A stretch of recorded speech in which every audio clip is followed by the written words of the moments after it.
The doors to the Viridian Tea House are open once more. Hello everyone, I hope you're doing well.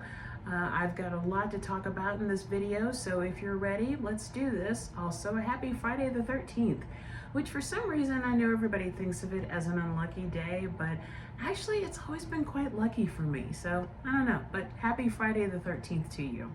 So this weekend in Golden, there's going to be the Outpost Holiday Market. That's going to be at the Outpost Country Post at 17695 South Golden Road in Golden, Colorado. The holiday market is from 11 to 5, both Saturday and Sunday. And I'll be a vendor there just Saturday. And it looks like it's going to be a lot of fun, a lot of vendors. They've got vendors inside the outpost, they have vendors outside, then they have vendors in a heated tent, which I will be a part of, so I'm looking forward to that. So once again, it's the Outpost Holiday Market at 17695 South Golden Road, Saturday and Sunday from 11 to 5.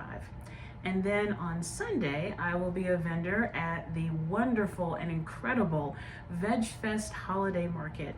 So this year it's going to be at 833 Santa Fe Drive in Denver. The hours are going to be from 11 to 3. And I'm going to be one of the indoor vendors, so I'm looking forward to that. And anytime I've done an event with Veg Fest, it's always been wonderful. Same thing with Outpost Country Market. These are two venues that are just top notch. And before I forget, once again, a big thank you to Amanda and also Mountain Toad Beer Company in Golden for a wonderful holiday event this past, was it Sunday? I think it was Sunday. I really had a lot of fun, and it was just great seeing new faces, older faces, and it was just great. So many thanks, many thanks. So today I've got 3 books to talk about, all different genres, and all I love for a myriad of reasons.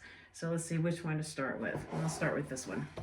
So I am a big Virginia Woolf fan, and unfortunately I've not read a lot of her work, but what I have read I've thoroughly enjoyed. And this book proves to be no exception, just amazing work by a wonderful woman. This is The Waves by Virginia Woolf. And let me read the back of it for you.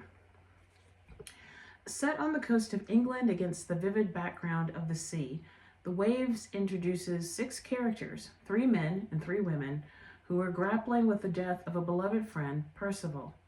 Instead of describing their outward expressions of grief, Virginia Woolf draws her characters from the inside, revealing them through their thoughts and interior soliloquies. As their understanding of nature's trials grows, the chorus of narrative voices blends together in miraculous harmony, remarking not only on the inevitable death of individuals, but on the eternal connection between everyone. The novel that most epitomizes Virginia Woolf's theories of fiction in working form, The Waves is an amazing book very much ahead of its time. It is a poetic dreamscape, visual, experimental, and thrilling.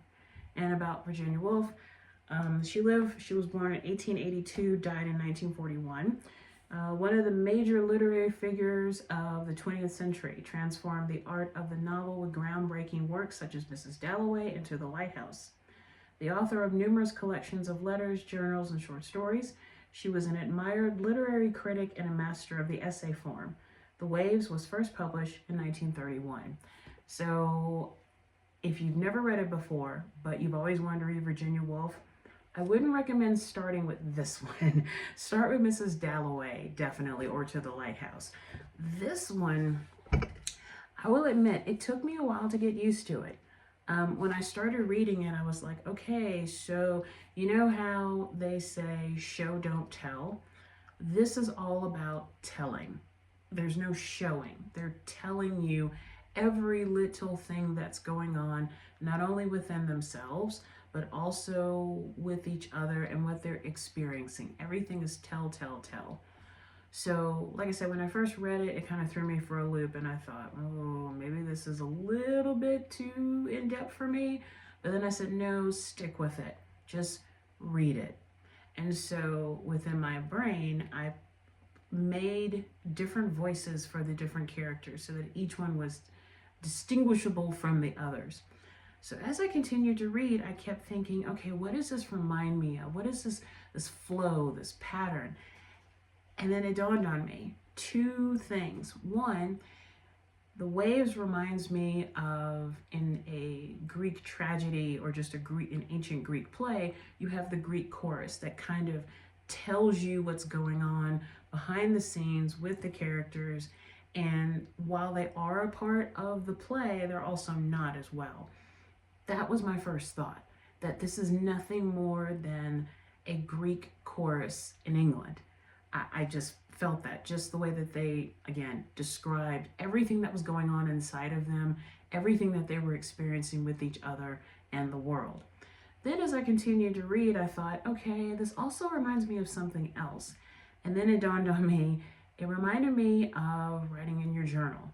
You know, I don't know how many of y'all are into journaling. I'm a big journaling person. And I just do verbal vomit. I put everything out on the paper, even though it doesn't make any sense. It makes sense to me. And I'm not saying that a lot of this was just gobbledygook, but it read like a journal. Like somebody handed you their personal journal and you were privy to reading such intimate thoughts. There was one particular part that I really liked, and I read it out loud because I just enjoyed it. Let's see. Oh, here we go. And I can't remember which voice this was. Who is this? I think it's Rhoda. It's Rhoda. So she says this. These then are the flowers that grow among the rough grasses of the field, which the cows trample, wind-bitten, almost deformed, without fruit or blossom. These are what I bring, torn up by the roots from the pavement of Oxford Street, my penny bunch of violets. Now from the window of the tram I see masts among chimneys.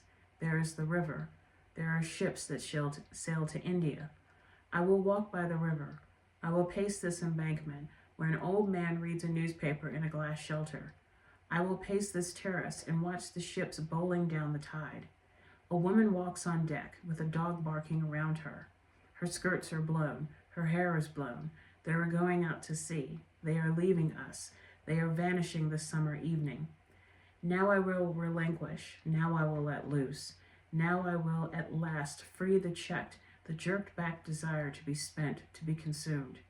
We will gallop together over desert hills, where the swallow dips her wings in dark pools, and the pillars stand entire. Into the wave that dashes upon the shore, into the wave that flings its white foam to the uttermost corners of the earth, I throw my violets, my offering to Percival. Reading that piece, it really just reminded me of a journal entry or a member of a Greek chorus just speaking from the depths within. Once you get the pattern of the voices, this is one hell of a book. I thoroughly enjoyed reading it. I had to take breaks sometimes just to kind of percolate and think about what I just read. But then when I went back into the book, I found myself just sucked right into it again, into these 6 characters mourning the loss of their friend.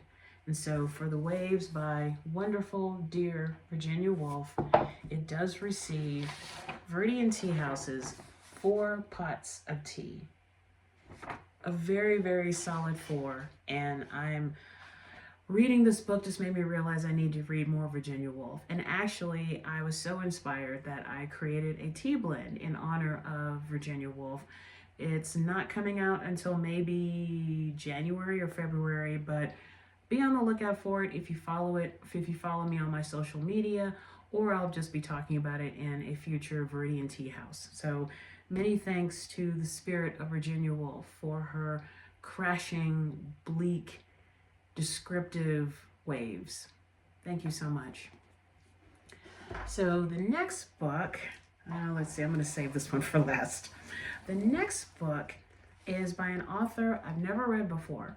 I've tried to read him a couple of times, and for some reason, my brain is just not geared for his books. I don't know why. However, I saw this book just as a lark, and I thought, Okay, this is interesting. I didn't know that this really happened, but apparently it did. Who am I talking about? Kazuo Ishiguro, and the book is titled The Summer We Crossed Europe in the Train, Lyrics for Stacey Kent. Now, if you don't know who Stacey Kent is, she is one of the coolest jazz vocalists ever. Listening to her music, for me, reminds me of doing a road trip or traveling to some exotic place where I don't have a schedule. I'm not following a tourist trap. I'm just doing my own thing, and I hear her voice and I just feel guided to just keep doing my own thing.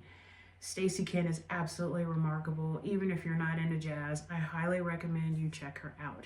So this particular book, let me read the dust jacket for you. The Summer We Crossed Europe in the Rain collects the 16 song lyrics written to date by Kazuo Ishiguro for the renowned American jazz singer Stacey Kent, and which have been set to music by composer, bandleader Jim Tomlinson. As the Nobel Prize-winning author explains in his introduction, he has been steadfastly following his remit that, quote-unquote, however sad, however bleak the song became, there had to remain an element of hope. The resulting lyrics are infused with yearning and the bittersweet romance of travel. This volume has been gorgeously illustrated by acclaimed Italian comics artist Bianca Bagnaretti, who captures perfectly the varying moods as well as the stories contained in these songs. So I did not know that Kazuo Ishiguro was a songwriter, and that several of the songs that I remember enjoy listening to from Stacey Kent, he actually wrote. One of my all-time favorite songs by Stacey Kent is The Ice Hotel, and another one is called Breakfast on the Morning Tram, and he wrote the lyrics for both of these. And so with this book, not only do you have the lyrics, but then you also have beautiful illustrations like this. So, excuse me, about the author, if you don't know who Kazuo Ishiguro is, his works of fiction have earned him many honors around the world, including the Nobel Prize in Literature and the Booker Prize. His books have been translated into more than 50 languages, and The Remains of the Day and Never Let Me Go, both adapted into acclaimed films, have each sold well over 2 million copies in English language alone. His most recent novel, Clara and the Sun, was an instant New York Times bestseller. Ishiguro also works occasionally as a screenwriter. His screenplay for the 2022 film Living received Academy Award and BAFTA nominations. And Bianca Bagnaretti is an Italian cartoonist and illustrator and the co-founder of Delibile, I hope I'm pronouncing that right, an independent comics label. Her first comic volume, Fish, won the gold medal for the short form at the Society of Illustrators of New York, and her work has appeared in The New Yorker, The New York Times, National Geographic, and McSweeney's, among other publications. So when I first read this, when I started it, I was like, okay, so these are the lyrics to the songs of Stacey Kent. And then also, if you read the book, I think they also have a QC code or something where you can scan it and it'll take you to your streaming choice, and the entire album, all these songs are together so you can listen to them. So with Goodreads, I noticed that a lot of people didn't care for this book. They thought, well, you know, that this poetry is wrong and the rhyming is off and it just didn't move me and this is not my kind of music. And I'm like, you know, fair enough. If it's not for you, it's not for you. And so unfortunately that tainted me a little bit, because when I finished it, I thought, meh, okay. I mean, I've listened to these songs before, whatever. Then I let it sit and I slept. And then I came back and I said, you know, it's one thing to hear somebody sing a song, but then to actually read the lyrics, how many of us actually pay attention to the lyrics? Sometimes I with the way that I think, I find myself listening to the lyrics, like picking them out of the music. Some people don't do that. They just listen to the groove and they're just like, yeah, that was a great song. What was it about? I don't know. This added a little bit more magic to the songs that Stacey Kent sings. And the illustrations really did help. It's like, oh, that's kind of what I imagine in the Ice Hotel. Okay, I really like that. That's really nice. So having the music, knowing what Stacey Kent sounds like, and then reading the actual lyrics and just kind of imagining a jazz singer singing these words, like I said, it creates a whole new level of magic to the songs, to the words, to the illustrations. So Kazuo Ishiguro, That Summer We Cross Europe in the Rain, does receive a very solid 4 pots of tea from Viridian Tea House. But like I said, sometimes I've read books and I have thought, oh, that was terrible, or oh my God, that was really great. And then sometimes I'll think through it again and go, I didn't consider this, or I didn't think about this. So definitely with that particular book, it was a beautiful lyrics book and great illustrations to go with it.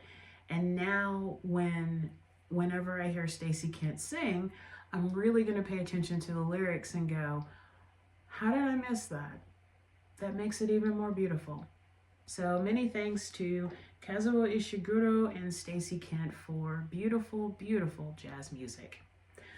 All right, so the final book I want to talk about, I saved the best for last. For those of you who don't know, I am a big, huge, ginormous, massive, expansive, etc., fan of Lemony Snicket. And I'm currently rereading A Series of Unfortunate Events, and I just picked up book number 11, The Grim Grotto.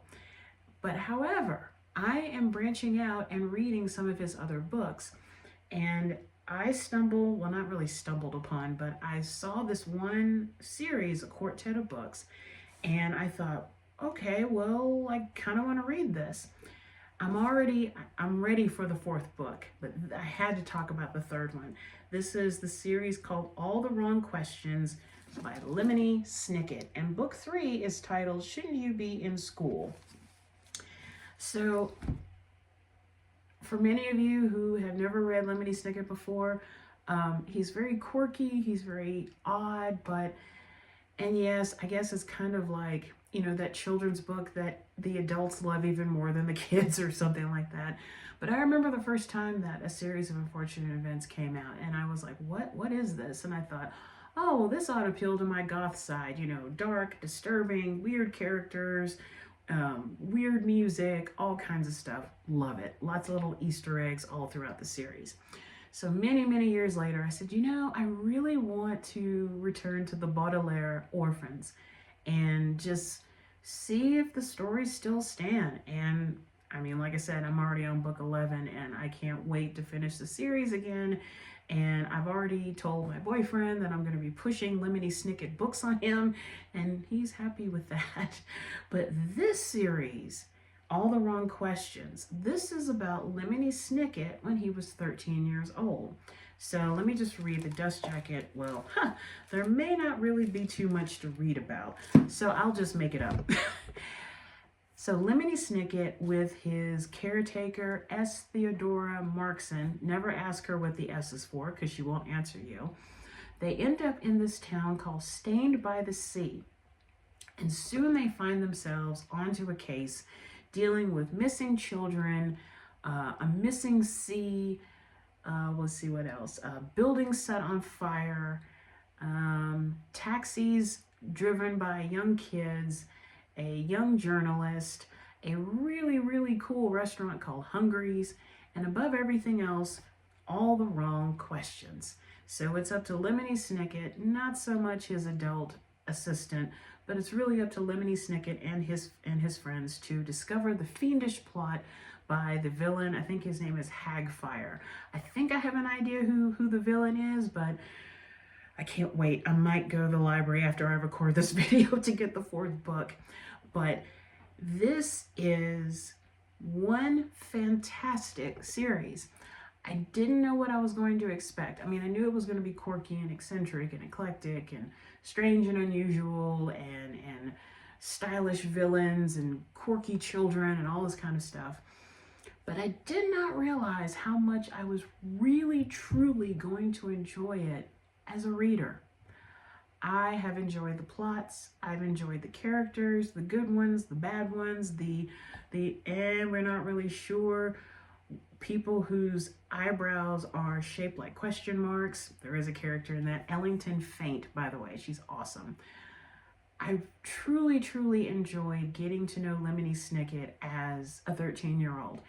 And I kind of hope that the adult Lemony Snicket put a lot of Easter eggs into this series that carries over into a series of unfortunate events. I've already had a couple of aha moments going, oh wait, oh, I think that, oh my gosh, he's talking about, this is awesome. So yeah, I kind of fangirled about it, but I could not stop talking about this series to my boyfriend, and I could not stop thinking about this series because great plot. You really don't know what's going on, and with every book you get a few more pieces of the puzzle. And I hope that by the book 4 the entire puzzle will be solved and I can go, I figured it out, or wow, I did not see that coming. But I have been thoroughly entertained by all the wrong questions. So Lemony Snicket's Shouldn't You Be in School does receive a solid 4 pots of tea from Viridian Tea House. Excellent, excellent, excellent book. And I love the different characters, and I love how the children in this series do not act like kids. It's like the adults are the ones that are acting like misfits and asking all the wrong questions, and the children are the one who they're smart and they're figuring things out and they're working together, and they're going against the evil in Stained by the Sea.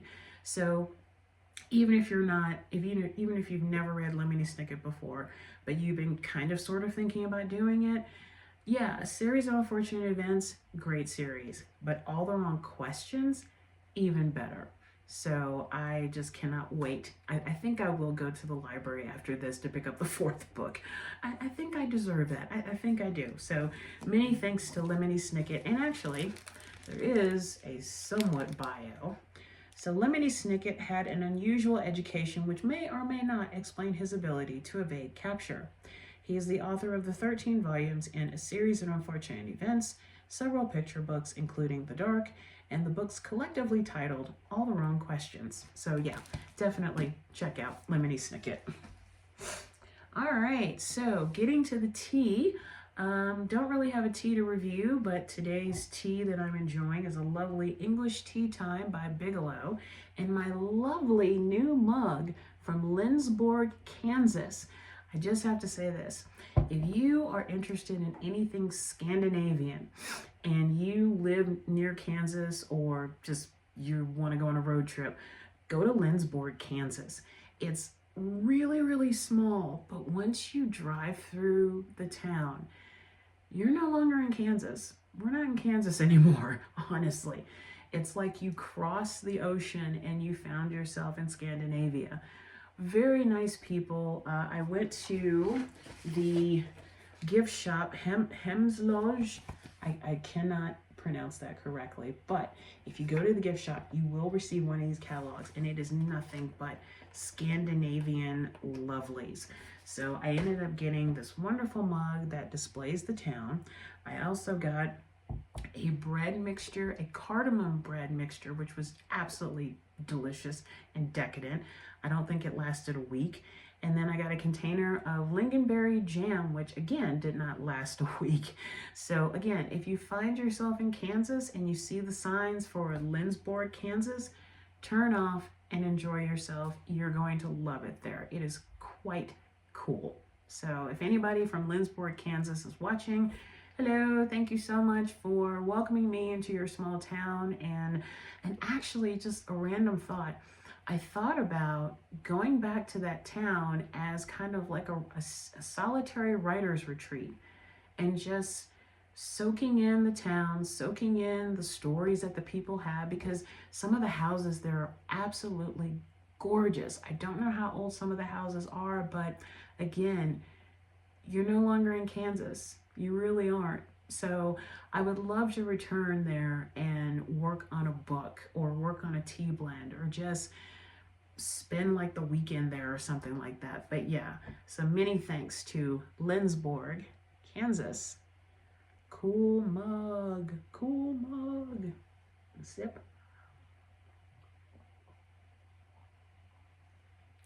Delicious English tea time. But I do want to talk about a new blend of mine from my own tea company. So I've actually tried to make this blend before and it just didn't work out. For some reason, I was thinking the wrong ingredients, it was the wrong time, I was in the wrong state of mind or whatever. Well, finally, I think while playing Guild Wars 2, I finally figured out the right combination and I tried it and I thought, that's it. So another little thing about me is that I am very much an amateur lepidopterist. What is a lepidopterist? A lepidopterist is someone who studies butterflies and moths. And I have always loved butterflies and moths. I think they're fascinating. I have seen all different kinds of moths and butterflies and I think there was one time where a butterfly like licked my cheek because I was sweating and it was licking the salt off my cheek and I thought, wow, you're getting fresh.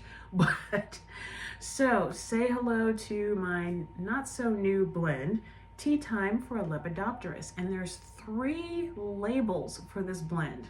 So this is the moth label and this is the butterfly label and this is the sampler label.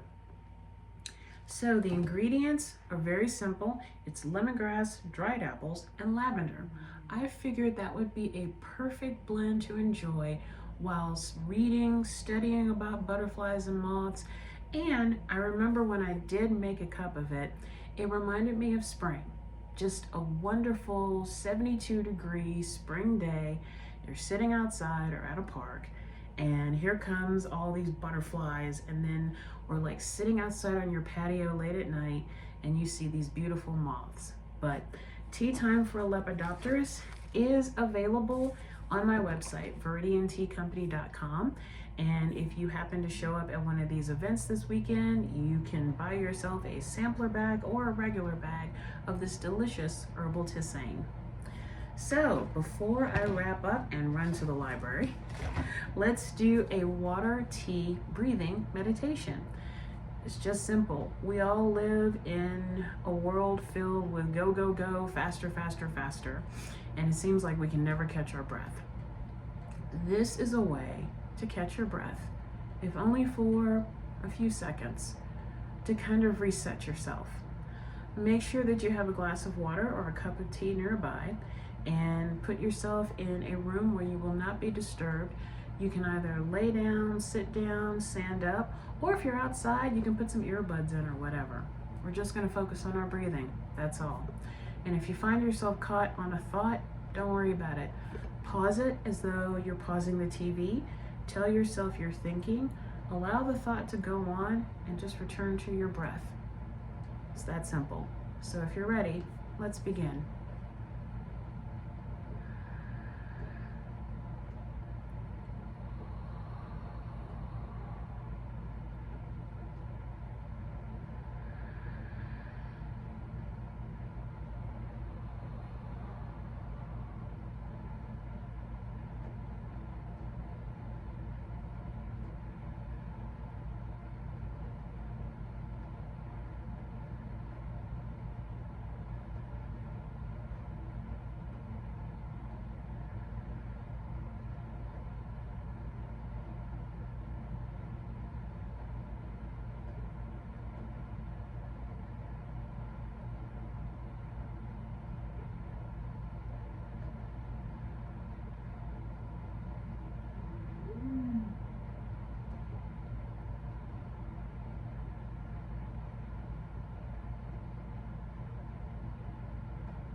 And now let's end this breathing meditation with a deep breath in through the nose and out through the mouth.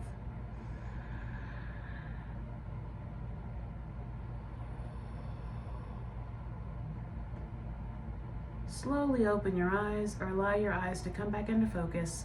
And now have a sip of your water or tea.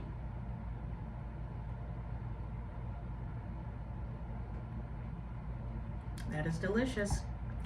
So I know I've talked a lot today, but I'm just in a great mood and I had a lot of really cool stuff to talk about. So many thanks to the authors Lemony Snicket, Kazuo Ishiguro, and the Ghost of Virginia Woolf, and also jazz singer Stacey for their wonderful, wonderful words and how they use them.